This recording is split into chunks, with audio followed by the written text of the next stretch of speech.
Well guys, that was a bit of fun with stop motion.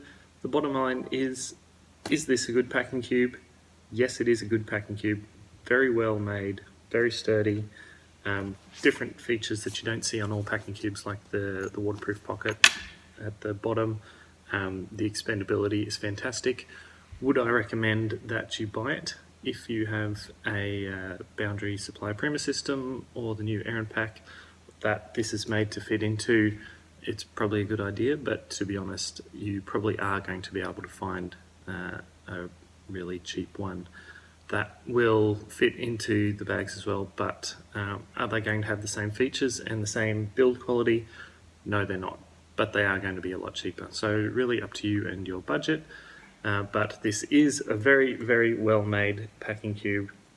It's not going to break on you. The materials are excellent, build quality is excellent, and it is really built to fit into that whole boundary supply modularity system that they've got going on there, which I really like. So if that's for you, then I would recommend the PK-1 packing cube case thing from Boundary Supply.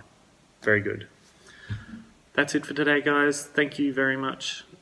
Make sure that you subscribe in all the links down the bottom if you want to see more of these videos, reviews, updates, all of that sort of good stuff. And I will see you next time.